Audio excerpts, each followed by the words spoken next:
We'll talk today about a natural principle of life. పిల్లరా ఈ యొక్క సాయంకాల సమయంలో ఒక జీవన సత్యమును అంటే ఒక స్వాభావిక జీవన సత్యమును మీకు తెలపాలని నేను ఆశపడుతూ ఉన్నాను. And the Bible puts it in this manner: you reap what you sow. దానిని బైబిల్ మాటలో మనం చెప్పుకోవాలంటే మనము విత్తినదే మనం కోస్తాము. We're talking about reaping and sowing. కాబట్టి ఈ యొక్క విత్తుట కోయిట అనేది మనం మాట్లాడుకున్నప్పుడు Recently my son sent a photo of their sowing seeds in their garden. మరి అయ్యగారి కుమారుడు మరి ఒక విత్తనం వేసాడట గార్డెన్లో. అది ఆ ఫోటో నాకు పంపించారు. They were peas which was put in the soil. మరి చిన్న చిన్న వేరుశనగలు లాంటివి అనుకుంటాను. అట్లాంటివి వారు అక్కడ మరి ఆ మట్టిలో పెట్టారండి గార్డెన్లో. Very quickly, చాలా త్వరగానే అది పెద్దగా వచ్చింది. The peas started growing. They have very fertile soil there. మరి అక్కడ ఉన్న భూమి సారవంతమైంది. వెంటనే ఆ యొక్క మొలకలు వచ్చేసి అట్లా తయారైంది అది. And of course our grandson was very quick to pick and try to taste it. అలాగే మరి మనవడు కూడా వెంటనే ఆ పొలాలు తీసుకుని వాటిని రుచి కూడా చూశాడట. And if you see on this corner here, చూడండి అక్కడ ఒక మూలన, that is our granddaughter. So అవి మనవరాలు ఆమె. She is not bothered about photos. She wants to eat. So ఆమె ఫోటోకి పోజిద్దామని కూడా అనుకోలేదు, తింటమే తింటాం అన్నట్టు. She sat down and probably started plucking and eating. మరి బహుశా ఆమె పక్కకు మరి ఫోటోకి ఎందుకు రాలేదు మనకు తెలియదండి. సో ఆమె మాత్రం తీసుకుని తింటుంది. మనవడు మాత్రం చక్కని పోజ్ ఇచ్చారు. But this is our scripture for today. So అయితే ఈ సాయంకాల సమయంలో ఒక లేఖన భాగాన్ని మనం చదువుకున్నాం కదా. And this is written by the Apostle Paul to the church at Galatia. మరి గలతీ ప్రాంతంలో ఉన్నటువంటి సంఘమునకు అన్నట్టుగా పౌలు గారు ఈ పత్రికను రాసి ఉన్నాడు. The context of this scripture of the book that he writes, మరి అతడు రాసినటువంటి యొక్క మరి లేఖనము లేదంటే మరి పత్రిక అనుకుంటాం కదా, దాని సందర్భము is trying to help them understand that there is freedom in Christ. మరి క్రీస్తునందు స్వాతంత్రులుగా చేయబడ్డాం అనేది అర్థం చేసుకోవాలని ఎంతో ప్రయాసపడి రాస్తున్నాడు వాళ్ళకి. This church had a problem with what they call as Judaizers. జుడాయిజర్స్ అనేటువంటి కొంతమంది ఒక వర్గంతో ఈ సంఘంలో సమస్య వచ్చినది. They said that you have to be circumcised, you have to keep certain laws to be a Christian. మరి క్రైస్తవులు అవ్వాలంటే అసలు మీరు ముందు యోధామత సాంప్రదాయాలు పాటించి ఆ యొక్క సున్నతని మిగిలిన ఆచారాలని ఇవన్నీ పాటిస్తేనే మీరు క్రైస్తవులు అవుతారనే బోధన పట్టుకొచ్చారండి. But Paul the apostle said, no, you cannot earn God's favor. అయితే అవన్నీ కాదబ్బాయ్, ఇట్లా కాదని పౌలు గారు అవన్నీ కాదు, వేరే మార్గం ఉన్నదని చెప్పుకుంటూ ఈ ఉత్తరం రాశాడు. He said that by just keeping the law you cannot get eternal life in God. మరి క్రీస్తునందు నిత్య జీవాన్ని పొందుకోవాలంటే ధర్మశాస్త్రాన్ని పాటించడం వల్ల కాదు అనేటువంటి విషయాన్ని ఆయన స్పష్టపరుస్తున్నాడు. So he went on to say that we have freedom from sin, we have freedom from death because of Christ. మరి క్రీస్తు ద్వారా పాపం నుండి మరణం నుండి మనం ఎలాగూ స్వాతంత్రమయ్యాము అన్న విషయాన్ని మరి చాలా వివరంగా ఈ పత్రికలో ఆయన చెప్పినాడు. But this freedom does not free us from the natural principles of life. అయితే క్రీస్తునందు స్వాతంత్రం వచ్చింది అయినప్పటికీ కొన్ని స్వాభావిక లేదంటే ప్రాకృతిక లక్షణాలు ఉన్నాయి చూడండి, వాటి నుంచి మాత్రం విడిపోలేదు అన్నట్టుగా చెప్పుకుంటూ వస్తున్నాడు. Because we have freedom in Christ, can we do anything we want?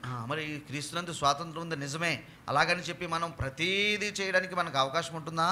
He says no, we are to now live for God. కాదు, అలా కాదు. ఇప్పుడు మనము ఆ స్వాతంత్ర్యంతో ప్రభు కొరకు బ్రతకాలని చెప్తున్నాడు. We have a responsibility to serve Christ. మరి క్రీస్తును సేవించాల్సిన బాధ్యత మనకు ఉందంటున్నాడు. And he says it this way, we must live by sowing the seed. కాబట్టి ఆయన చెప్పిన మాటలు ఏమిటంటే విత్తుట ద్వారా మనము ఆ యొక్క పంటను కోసుకుంటామన్న ఉద్దేశాన్ని చెప్తున్నాడు. Sowing in the spirit. కాబట్టి ఆత్మలో విత్తుట అనేటువంటి విషయం అండి. Because we reap what we sow. ఎందుకంటే మరి మనం ఏదైతే విత్తుతామో ఆ ఫలాన్ని మనం కోసుకుంటాము. That's a natural principle that all of us I'm sure understand. కాబట్టి ఈ యొక్క సూత్రం మన అందరు వెరుగుదుము, మనం చూసిన వారమే, ఇది మనకు తెలుసని నేను అనుకుంటున్నాను. Let's now look at this scripture and understand very important points from it. కాబట్టి ఈ యొక్క లేఖన భాగం, చదవబడిన లేఖన భాగం నుంచి దాన్ని కొద్దిగా వివరించుకునే ప్రయత్నం చేద్దాం. చూడండి, He begins by saying, do not be deceived. చూసారా, మోసపోవద్దు. 7వ వచనం ఉంటుంది మీకు, మోసపోవద్దు. Don't deceive yourself. మరి మిమ్ములను మీరు మోసగించుకోవద్దు. We cannot sow orange seed and get apples. మరి ఆ నారింజలను విత్తి మరి ఆరెంజ్ పళ్ళు కావాలన్నది అది జరగని పని కదా. As the Bible says, we cannot sow injustice and get justice. కాబట్టి మనము అర్థం చేసుకోవాల్సింది ఏంటంటే, అవినీతిని విత్తి నీతి ఫలము కావాలని ఎదురు చూడటం అలాగూ కాదు. Look at the scripture from the book of Proverbs chapter 22. మరి ఆ యొక్క సామెతల పుస్తకము 22వ అధ్యాయంలో ఒక మాట చూసినట్లయితే మనం ఇలాగ చూడొచ్చు. అక్కడ those who plant injustice will harvest disaster. చూడండి, ఆ యొక్క 8వ వచనము ఇలాగూ చెబుతూ ఉన్నది ఏమిటంటే, ఎవరైతే దౌష్ట్యమును విత్తువాడు కీడు కోస్తాడు. So Paul is asking us, don't be deceived, because this natural principle exists that what we sow we will reap. కాబట్టి ఏ పంట అయితే విత్తుతామో, లేదంటే ఏ విత్తనం అయితే విత్తుతామో అదే రకమైన పంటను కోసుకుంటాము. ఈ సూత్రాన్ని అధిగమించి లేదంటే మోసపోవద్దు, ఇది కాకుండా వేరే వస్తుందని మోసపోవద్దని చెప్తున్నారు. Look at the scripture from Hosea chapter 10. హోషేయ ప్రవచన పుస్తకంలో 10వ అధ్యాయానికి వద్దాం. చూడండి, you planted wickedness. చూడండి, మీరేమో దుష్టత్వాన్ని విత్తారు. And what have you reaped? మరి మీకు కలిగింది ఏమిటి? మీరు ఏం పంట కోసుకున్నారు? Evil. మరి మీరు కీడును విత్తారు, కీడును కోసుకున్నారు. So the natural principle we understand from the scriptures is we cannot sow that which is contrary to that which is good. కాబట్టి మంచిని విడిచిపెట్టి లేక మంచికి విరుద్ధంగా ఉన్నదానిని, దుష్టత్వాన్ని విత్తిపెట్టి మరి ఉంటే అదే ఫలం మనం కోసుకుంటాము అన్నట్టుగా. We cannot sow hatred and reap peace. కాబట్టి అసహ్యాన్ని మరి ద్వేషభావాన్ని విత్తి సమాధానంగా రావాలంటే, సమాధానం కావాలంటే అది జరగని పని. We cannot have peace by constantly fighting wars, which we prayed about. మనము ప్రార్థన చేసినట్టుగా పిల్లరా ఎప్పుడు కూడా తగవలాడుకుంటూ యుద్ధాలు చేసుకుంటూ ఉంటే మరి శాంతి ఎక్కడి నుంచి వస్తుంది? We cannot sow darkness and reap light. కాబట్టి చీకటిని విత్తి నాకు వెలుగు కావాలి అంటే అలాగూ కాదు కదా.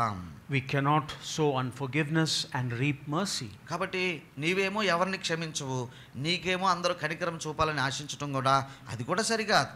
So God is saying, do not be deceived, God cannot be mocked. కాబట్టి మీరు మోసపోవద్దండి, దేవుడు ఏ దినము కూడా వెక్కిరింపబడడు, లేదంటే దేవుడు దేనికి వ్యతిరేకంగా చేయడు అన్నట్టుగా. God ordained this natural principle of life. కాబట్టి జీవన సత్యము లేదంటే ఈ యొక్క ప్రాకృతిక సత్యాన్ని నియమించిన వాడు దేవుడే. God made life to be participatory. కాబట్టి జీవం అనేది అది భాగస్వామ్యం కావాలన్నట్టుగా దేవుడు కోరినాడు. We have to participate in life with him to be able to live peaceful lives. కాబట్టి సమాధానకరమైన జీవితాలు మనకు కావాలంటే మనము కూడా ప్రభుతో సహవసిస్తూ పాలిభాగస్థులమై ఉండాల్సిన అవసరం ఉన్నది. Life was made with the reality of cause and effect. కాబట్టి ఇది కారణము దాని ఫలితము ఏమండి అనేటువంటి సిద్ధాంతముతో జీవనమంతా కూడా ముడిపడి ఉన్నది. Our actions have consequences. కాబట్టి మనం చేసే ప్రతి చర్యకు దానికి తగిన మూల్యము మనకు ఉంటుంది. But salvation is not received by our works. అయితే ఒక విషయం గమనించాలండి, ప్రాముఖ్యమైనది ఏమిటంటే రక్షణ పొందుకోవటం మాత్రము మనము చేసిన కార్యాలను బట్టి కానే కాదు. Salvation is a gift of grace. మరి కృపా సహిత వరమది రక్షణ అనేది. But we must participate with salvation. అయితే ఆ రక్షణలో భాగస్వామ్యమును మనం కోరుకోవాలి. How do we participate in salvation? మరి రక్షణలో మన పాత్ర ఏమై ఉన్నది, లేదంటే మనం ఎలా పాలు పంచుకుంటూ ఉన్నాము? By belief. చూడండి, విశ్వసించుట ద్వారా ఆ భాగస్వామ్యాన్ని మనం చేస్తూ ఉన్నాము. By faith. మరి విశ్వసించుటను బట్టి When we sow belief, when we sow faith, we reap life in Christ. మరి క్రీస్తునందలి జీవాన్ని ఎప్పుడు మనము కోసుకుంటామంటే లేదంటే పొందుకుంటామంటే మనము మన విశ్వాసాన్ని మన యొక్క నమ్మకాన్ని ఆయన యందు విత్తినప్పుడు లేక పెట్టినప్పుడు. That is why our passage also says, కాబట్టి అందుకనే ఈ లేఖన భాగం ఇంకా ఇలా చెప్తూ ఉన్నది, whoever sows to please the flesh from the flesh will reap destruction. చూసారా 8వ వచనంలో శరీరాన్ని బట్టి లేక శరీరేచ్ఛలను బట్టి విత్తితే శరీరమును బట్టి అక్షయం వస్తుంది. But whoever sows to please the spirit from the spirit will reap eternal life. ఆత్మను బట్టి విత్తువాడు ఆత్మ నుండి నిత్య జీవమును పంట కోస్తాడు. So as disciples of Jesus, as Christians, we are not to please the flesh, as it says. కాబట్టి ఈ లేఖనమును బట్టి ప్రభు బిడ్డలముగా లేక క్రీస్తు శిష్యులముగా శరీరమును శరీరేచ్ఛలను బట్టి విత్తే అవసరము మనకు లేదు. If we live only a fleshly life, we will ultimately reap destruction, as the scripture says. కాబట్టి యొక్క 8వ వచనంలో చెప్పబడినట్టుగా శరీరేచ్ఛలను బట్టే మన యొక్క విషయం అంతా కూడా ఉండినట్లయితే దాని యొక్క ఫలితము శూన్యము, అది క్షయమైనటువంటి ఫలితము. We destroy our relationship with God. మరి ఎప్పుడు శరీరేచ్ఛలను బట్టి విత్తుచూ ఉన్నట్లయితే మనము దేవునితో ఉన్న సంబంధాన్ని కూడా మరి తొలగించేసుకుంటూ ఉంటాము. But notice it says whoever sows to please the spirit. అయితే ఇంకొక మాట ఉన్నది చూసారా, ఈ రెండు ఒకదాని పక్కన ఒకటి చెప్పబడ్డాయి. ఎవరైతే ఆత్మ సంబంధంగా వారు విత్తుతారో, that is showing faith in Jesus. మరి ఆత్మ సంబంధంగా విత్తటం అంటే పిల్లరా విశ్వాసమును ప్రభునందు ఉంచుట, dedicating our lives to the principles of how Jesus wants to live, us to live. మరి ప్రభు మనల్ని ఏ రీతిగా బ్రతకమని అడిగాడో ఆ యొక్క సూత్రాల ప్రకారం నియమాల ప్రకారం చేయడానికి మరి తీర్మానించుకొనుటై ఉన్నది. Did you notice that when we do that we will reap eternal life? చూసారా దాని యొక్క ఫలితం ఏమిటి? మరి అక్కడ మీరు చూడగలిగితే నిత్య జీవము. You will reap eternal life from the spirit, not by our works. కాబట్టి మన యొక్క చేతి కార్యములను లేక సత్కార్యములను బట్టి కాదు కానీ ఆత్మను బట్టి చేసే కార్యములు దానిని బట్టి మనకు నిత్య జీవం వస్తూ ఉన్నది. I'm sure all of us have heard the law of karma. కర్మ సిద్ధాంతం మనకు బాగా అక్కడక్కడ వింటూ ఉంటాం కదా. Whatever actions we do, you get the same result. మరి కర్మ యొక్క ఏం చెప్తుందంటే నీవు చేసేదానికి ఫలితాన్ని నీవు అనుభవిస్తావు. Is this the law of karma? మరి దీనిని అలాగూ పోల్చొచ్చండి, ఇప్పుడు మనం చెప్పుకున్న మాటలను అలా పోల్చొచ్చా? There is a big difference from the law of karma and what the Bible is saying. మరి బైబిల్ చెబుతున్న ఈ యొక్క ప్రాకృతిక నియమానికి కర్మ అని చెప్పి సంబోధించే ఈ యొక్క సిద్ధాంతానికి మరి ఎక్కడ లేని వ్యత్యాసం ఉన్నది. The law of karma says that when you do something it generates a force. చూడండి నీవు చేసినప్పుడు ఒక శక్తిని పుట్టిస్తదని ఆ యొక్క సిద్ధాంతం చెప్తూ ఉన్నది. It says by conscious choices of performing good deeds. కాబట్టి తెలివి కలిగి లేదంటే సృహలో ఉండి మంచి కార్యములు చేసినప్పుడు we can create positive karma. మరి అది ఆ యొక్క సకారాత్మక శక్తిని పుట్టిస్తుందని మరి అట్లాగా చెప్తూ ఉన్నారు. The belief of this principle is that the soul or the Atman goes through cycles of birth and death and rebirth. చూసారా మరి ఈ యొక్క సిద్ధాంతంలో ఉన్నది ఏమిటంటే పిల్లరా ఈ యొక్క పునర్జన్మ అంటారు చూడండి. ఒక్కసారి చనిపోయినాక మరలా జన్మలెత్తటం ఇలాగ ఒక మరి సైకిల్ ఆకారంలో వృత్తాకారంగా తిరుగుతూ ఉంటుందన్న ఒక ఉద్దేశాన్ని ఈ సిద్ధాంతము తెలియజేస్తూ ఉన్నది. This is known as samsara. సంసార లేదంటే ఈ యొక్క సంసార ధర్మం అండి అంటారు చూడండి, అట్లా అనమాట అండి. Our karma determines our samsara. చూడండి మన యొక్క స్థితి అంటారు చూడండి, మన గతి అంటారు చూడండి, అది మన కర్మ మీద ఆధారపడి ఉంటుందని ఫలానా సిద్ధాంతం చెప్తూ ఉన్నది. And the ultimate goal is moksha. కాబట్టి ఇలాగూ జన్మలెత్తి ఎత్తి ఎత్తి ఎత్తి ఎత్తి మంచి చేసినప్పుడు ఇక మోక్షానికి పోతాడు అనేటువంటి ఉద్దేశం అది. Liberation from the cycle of life and death. ఎప్పుడక మరణం ఉండదు, శారీరక ఇంకా జన్మలు ఉండవు, వాటి నుండి విడుదల పొందిపోయి మోక్షం పొందుతారు అంటారు. So karma says that your actions will determine your moksha. కర్మ సిద్ధాంతంలో ఏమిడి ఉన్నది ఏమిటంటే నీవు చేసుకున్న పనులను బట్టి నీవు మోక్షానికి ఎప్పుడు చేరతావు అనేది ఆధారపడి ఉంటుంది అన్నట్టుగా చెప్తారు. But this is salvation by works. అయితే ఒక రకంగా దానిని మనకు అన్వయించుకుంటే అది ఎలా ఉంటుందంటే మనము చేసిన క్రియలను బట్టి పుణ్యాన్ని బట్టి అన్నట్టుగా నిత్య జీవాన్ని పొందుకోవటం లేకపోతే రక్షణను పొందుకోవటం అవుతుంది. How is it different from what the Bible says? అయితే మరి బైబిల్ ఏం చెప్తుంది? మరి బైబిల్ వ్యత్యాసంగా ఏం చెప్తుందో గమనిస్తే, Jesus has already sowed the seeds of salvation. చూడండి, ప్రభువైన యేసుక్రీస్తు పుత్రులారా ఏనాడో అన్నట్టుగా, ఎప్పుడో అన్నట్టుగా ఆ రక్షణ విత్తనమును ఆయన ఎప్పుడో పాతిపెట్టాడు. Salvation, or if you want to call it moksha, is in the hands of Jesus. కాబట్టి ఆయన విత్తినవాడు ఆయనే, దాని ఫలమిచ్చేవాడు ఆయనే. మనము రక్షణ అనే పదాన్ని ఏమండి ఈ యొక్క సిద్ధాంతం వారు మోక్షాన్ని పిలుస్తున్నారు. కాబట్టి రక్షణ పొందుకోవాలంటే ప్రభువైన యేసుక్రీస్తే దానికి మూలమై ఉన్నాడు. We have to believe the seeds that are sown by Jesus. మరి యేసు ప్రభువే ఈ రక్షణకు కావలసిన విత్తనాలు విత్తినాడు కాబట్టి దానిని మనం నమ్మితే సరిపోతుంది. We have to sow in the works of Jesus. మరి యేసు ప్రభు వారు చేసిన లేదంటే చేయమని చెప్పిన దానిని ఆ చిన్న పని విత్తితే మనకు సరిపోతుంది. So we live our lives by living by the Spirit. కాబట్టి మనదంతా ఆత్మ నియమం అండి. ఇక్కడ 2 మాటలు చదువుకున్నాం కదా, ఆత్మను బట్టి విత్తుట అనేది ఇక్కడ సరిపోతుంది. And that is why it says from the Spirit you will receive eternal, you will reap eternal life. కాబట్టి మనం ఇక్కడ చదువుకున్న 8వ వచనం 2వ భాగంలో ఆత్మను బట్టి ఎవరైతే విత్తుతారో ఆత్మ నుండి నిత్య జీవం అనే పంటను కోస్తారు. So this is not salvation by works. కాబట్టి ఆ యొక్క మరి క్రియలను బట్టి లేదంటే మనము చేసే పుణ్య పాపాలను బట్టి అన్నట్టుగా రక్షణ ఆధారపడి ఉంటుంది అని చెప్పడానికి లేదు. But the principle of karma, reaping and sowing and reaping is true. అయితే మరి ఈ యొక్క సిద్ధాంతంలో ఒక అర్ధసత్యం ఉన్నది. అది ఏంటంటే విత్తినది పొందుకుంటావు, అంతవరకు అది పర్వాలేదు. We believe that Jesus has already sown the seeds of salvation. అయితే మన నమ్మకం ఏమిటంటే మనం విత్తిన దాన్ని బట్టి మనము మోక్షం పొందుకోవడం కాదు, కానీ యేసు ప్రభు విత్తిన దాన్ని బట్టి మనము రక్షణ పొందుకుంటున్నాము.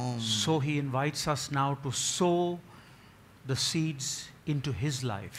కాబట్టి మనం చేయాల్సిందంతా ఏమిటంటే ఆత్మను బట్టి ఆ యొక్క ప్రభు కొరకు ప్రభు విత్తిన దాన్ని విశ్వసిస్తే నిత్య జీవం మనకు వచ్చేస్తుంది. And so we come to the question that we have to ask for ourselves. కాబట్టి మరి ఈ మాటలన్నీ వినిన తర్వాత మనల్ని మనం ఎలా ప్రశ్నించుకోవచ్చండి? What are you and I sowing in our lives?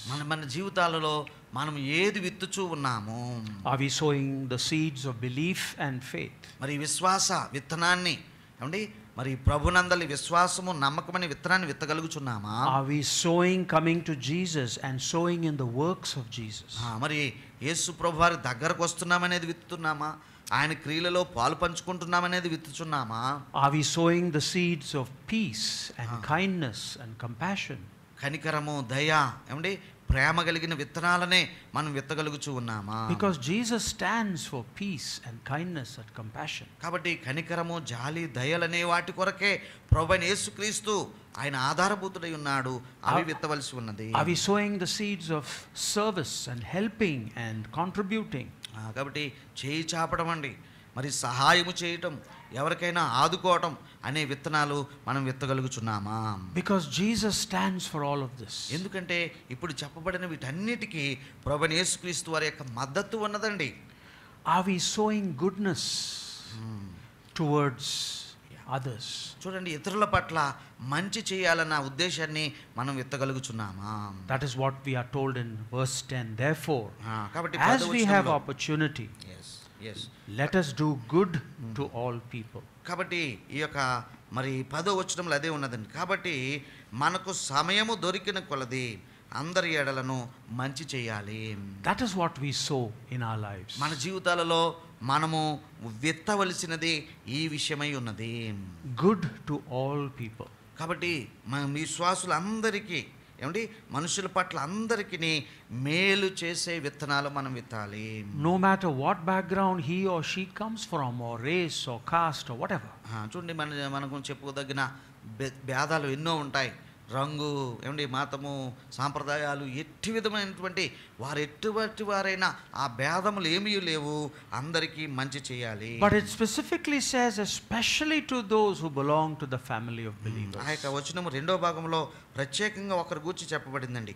విశేషముగా విశ్వాస గృహమునకు చేరిన వారి ఎడలా. So are we sowing the goodness of mercy, of forgiveness, of kindness కాబట్టి ఈ యొక్క జాలి, దయ, కనికరము, క్షమాపణ, మేలు విచారించటం అనే విత్తనాలను ఏమండి మనము విత్తగలుగుచున్నామా? When we do that, we will reap love. అది మనము దానిని విత్తగలిగితే అదే ప్రకారమైన పంటను మనము కూడా కోసుకుంటాం. When we sow joy, we will reap joy. ప్రేమను విత్తితే ప్రేమ, సంతోషాన్ని విత్తితే తిరిగి బహుమానంగా సంతోషం. When we sow peace and forbearance and kindness, that is what we will reap. మరి సహనము, జాలి, దయ అనే విత్తనాలు మనం విత్తితే ఇతరుల జీవితాలలో ఆ యొక్క అటువంటి విషయాలనే మనం కూడా కోసుకుంటాము. When we sow goodness and faithfulness and gentleness, that is what we will reap. కాబట్టి ఆ యొక్క విశ్వసనీయత, మంచితనము ఏమండి ఇవన్నీ కూడా విత్తితే మనకు కూడా తిరిగి అవే వస్తాయి. Why do we reap all of this? మరి ఎందుకు మనం వీటిని కోసుకోగలుగుతూ ఉన్నామంటే, Why should we sow into the spirit? మరి ఆత్మను బట్టి మనం విత్తవలసిన అవసరం మనకేమొచ్చింది? Well, చూసారా, in the same book Galatians, notice, చూడండి ఇదే పత్రికలో ఒక మాట మరి భక్తుడు అంటారు, the fruit of the spirit. ఆత్మ ఫలం, ఆత్మ ఫలము అన్నారండి. What you harvest. చూడండి ఫలం ఎప్పుడు వస్తుందండి? పంట కోసుకునేటప్పుడు.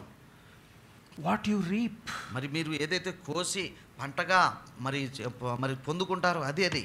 When you sow into the spirit, మీరు ఆత్మను బట్టి విత్తినప్పుడు you will harvest love, joy, peace, forbearance, kindness, goodness, faithfulness, gentleness, self-control. చూసారా, మనము విత్తుచున్న వాటిని బట్టి మనకివ్వబడే ఫలం ఏమిటంటే ప్రేమ, సంతోషము, సమాధానము, దీర్ఘశాంతము, దయాళుత్వము, విశ్వాసము, మంచితనము, సాత్వికము, ఆశానిగ్రహం అనేటువంటి ఫలములను మనం పొందుకుంటాము. What kind of thoughts are we sowing in our daily lives? కాబట్టి అనుదిన జీవితంలో ఎట్టి ఆలోచనలను మనకు మనమే విత్తుకుంటున్నాం అన్నట్టుగా ఒక ప్రశ్న ఉన్నది. Are they thoughts of kindness and mercy and justice and compassion? జాలి, దయ, కనికరము, నీతి, న్యాయములనేటువంటి ఆ యొక్క ఆలోచనలను మనం చేయగలుగుతున్నామా? ఇతరులకు విత్తగలుగుతున్నామా? Because it is very easy to also sow hatred and jealousy and strife and conflict. చూడండి, ద్వేషాలు, కలహములు, మత్సరములు, క్రోధములు, కక్షలు ఇవి విత్తేవారు కూడా ఉన్నారు. వాటిని విత్తటం కూడా జరిగిపోతూ ఉంటుంది. We are told in this quotation. So ఒక వ్యాఖ్యానం ఎలా ఉన్నదండి, sow a thought and you will reap an action. చూసారా, ఆలోచన వస్తే అది క్రియారూపకం అవుతుంది. You sow an act and you will reap a habit. మరి దానిని మరి ఒక అలవాటు ప్రకారం చేస్తూ ఉంటే అదే ఒక హ్యాబిట్గా మారుతుంది. You sow a habit and you will reap a character. చూసారా, మీరు అలవాటుగా హ్యాబిట్ ప్రకారం చేసేది పెద్దదైతే అదే నీ గుణం అవుతుంది. If you sow a character, you will reap a destiny. ఈ గుణ లక్షణాల కలయిక పంటనే అదే నీ గురే అవుతుంది. What is the saying? మరి ఈ యొక్క కొటేషన్ ఒకసారి మనం ఆలోచిద్దామండి. You and I will become what we sow. కాబట్టి ఆ ప్రారంభము చివరి చూడండి, మనం విత్తేది మన గురైపోతుంది, మనమైపోతాము. Our ultimate character depends on what we are sowing. మన యొక్క గుణ లక్షణం అండి, మనం ఏదైతే విత్తుచున్నామో అదే మన యొక్క మరి గుణ లక్షణము లేదంటే మన గురై కూర్చుంటుంది. John Noah Sandry అనే ఆయన, late father of Clement. మరి సోదరులు క్లెమెంట్ గారు తండ్రి గారు, he and I had many opportunities to do things together. మరి వారితో నేను కలిసి పనిచేశాను, చాలా పనులు మేము చేశాం. He was the president of our trust, our board. మరి గతించిన కీర్తిశేషులు మన ట్రస్ట్కి, మన బోర్డుకి వారు చైర్మన్గా ఉండేవారు. And being a trustee on the board, he used to have many difficulties, especially dealing with trustees.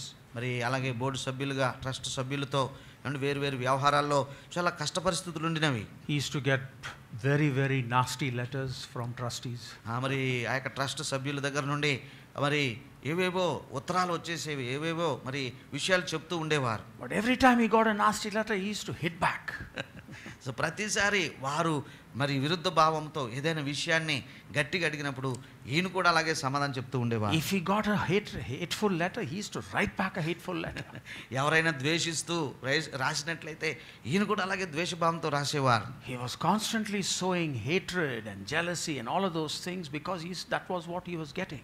చూడండి, అక్కడి నుంచి ద్వేషభావము ఏంటో ఇంకోటో ఉత్తరాలు వస్తుంటే ఈయన కూడా అలాగే వాటికి సమాధానాలు ఇస్తూ ఉండేవారు. But I still remember in the later years of his life. అయితే వారి యొక్క చివరి దినాలు నాకు జ్ఞాపకం ఉన్నాయి. He came to me one day and he said, ఒక రోజు నా దగ్గరికి వచ్చి ఇలాగ అన్నాడు ఆయన. He used to call me Mr. Moni. మోని అని, mister Moni. Okay. And he said, అన్నారు కదా, all those letters, I took it and burnt it. చూడండి, ఆ ఉత్తరాలన్నీ నేను ఇప్పుడు కాల్చివేశానని చెప్పారు ఒక రోజున. He was feeling so bad that he was sowing so much of hatred and conflict. కాబట్టి వివాదము ఏమండి ఆ యొక్క ద్వేషభావముతో ఉన్న ఆ ఉత్తరాలతో నిండిపోయిన అతని మనసు అంతా కూడా మరి అదంతా అయిపోయింది.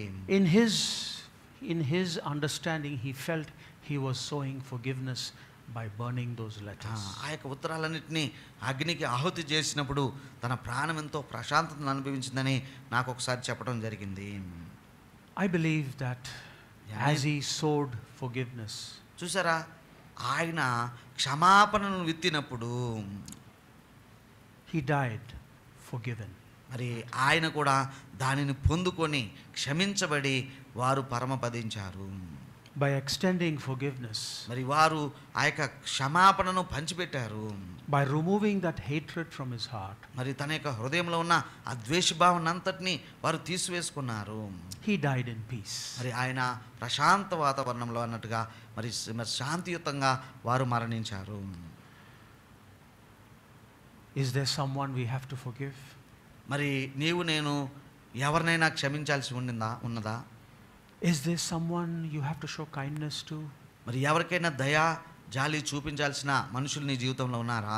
Is there someone we have to be compassionate towards? మరి మనము ఎవరికైనా మరి ఆ యొక్క జాలి దయతో వారితో వ్యవహరించాల్సిన అవసరం ఉన్నదా? Suma reminded us that today our theme is restoration. మరి సిస్టర్ సుమ గారు తెలియజేశారు, పునరుద్ధరణ అనే అంశముగా వారు ఈ వారం తీసుకున్నారు. Greg Williams in the Speaking of Life talked about restoration. అలాగే మరి స్పీకింగ్ ఆఫ్ లైఫ్లో కూడా డాక్టర్ గ్రెగ్ విలియమ్స్ గారు వారు కూడా రిస్టోరేషన్ గురించి మాట్లాడినారు. Only when we sow కాబట్టి the seeds of goodness, చూసారా, మనము ఆ యొక్క మంచి అనే విత్తనాలను విత్తినప్పుడు we are able to reap goodness. ఆ యొక్క మంచి అనేటువంటిది మనకు తిరిగి వస్తుంది. But that's not easy, is it? అయ్యో, అది అంత సులువైన పని కాదండి. Sometimes we get tired. మరి మనము మేలు చేయటందు అలసిపోయినట్టుగా ఉంటాం. Tired of being kind, tired of being compassionate. So జాలి చూపించి దయ చూపించి అలసిపోతూ ఉంటాం. Tired of being faithful, tired of being gentle. మరి సౌమ్యంగా ఉండటం, విశ్వసనీయంగా ఉండి అలసిపోతూ ఉంటాం. When we get tired, we have a scripture for us. చూసారా, అలాగూ అలిసి విసిగిపోయిన సమయంలో ఒక లేఖనం మనల్ని బలపరుస్తుంది. In the same reading we are told, let us not become weary చూసారా in doing good. చూడండి, మనము 9వ వచనంలో మేలు చేయుట యందు విసుకక యుందము. Why? ఎందుకని? Because at the proper time we will reap a harvest. చూడండి, కారణం ఏమిటంటే సమయము మనము అలేక మేలు చేస్తే తగిన కాలమందు పంట కోసుకుంటాము. That is why we must not give up sowing goodness. కాబట్టి మరి మేలు చేయుటను అంత త్వరగా విడిచిపెట్టాల్సిన అవసరం లేదు, విడిచిపెట్టకూడదు. So let our prayer be, కాబట్టి నీవు నేను చేయాల్సిన ప్రార్థన ఏమిటంటే, Lord, make me an instrument of your peace. మరి ప్రభువా, నీ శాంతికి నీ సమాధానానికి నన్ను ఒక పనిముట్టుగా చేయనని నాయన అని మనం ప్రార్థన చేయాలి. Where there is hatred, let me sow love. ద్వేషభావం ఉన్న చోట నేను అక్కడ ప్రేమను విత్తుదును గాక. Where there is injury, let me sow pardon. ఎక్కడైతే గాయములు, దెబ్బలు, పచ్చిపుండ్లు ఉన్న చోట సమాధానాన్ని లేక క్షమాపణ నేను విత్తాలి. Where there is doubt, let me sow faith. మరి ఎక్కడైతే అవిశ్వాసం ఉన్నదో, అనుమానం ఉన్నదో, అక్కడ విశ్వాసము, నమ్మకాన్ని విత్తుతాను. Where there is despair, let me sow hope. మరి ఎక్కడైతే నిరాశ నిస్పృహలు అలుముకుని ఉన్నాయో అక్కడ ఆ నిరీక్షణ నేను విత్తాలి. Where there is darkness, let me sow light. ఎక్కడైతే చీకటి అంధకారం ఉంటూ ఉన్నదో అక్కడ వెలుగును నేను విత్తుతాను. Where there is sadness, let me sow joy. ఎక్కడైతే విచారము దుఃఖము ఉన్నదో అక్కడ సమాధానాన్ని విత్తాలి. I'm not sure who is the author of this particular quotation, but it's a beautiful quotation. మరి ఇది ఎవరు రాశారో నాకు ఇతమితంగా గుర్తులేదు కానీ పిల్లరా చాలా చక్కగా ఆయన వివరించుకుంటూ వచ్చాడు. When we do this, we are sowing to the spirit. మరి ఈ విషయాలు మనం చేస్తున్నప్పుడు మనము ఆత్మలో విత్తుచూ ఉన్నాము. Why should we sow to the spirit? ఎందుకు ఆత్మను బట్టి విత్తాలి మనము? Because కారణం ఏంటంటే we will reap what we sow. మనము విత్తినదే మనము పంటగా తిరిగి తెచ్చుకుంటాము గనుక. We will reap what we sow. మనము విత్తినదే మనకు పంటగా మరి తిరిగి వస్తుంది గనుక. God bless you. దేవుడు మనందరిని దీవించును గాక.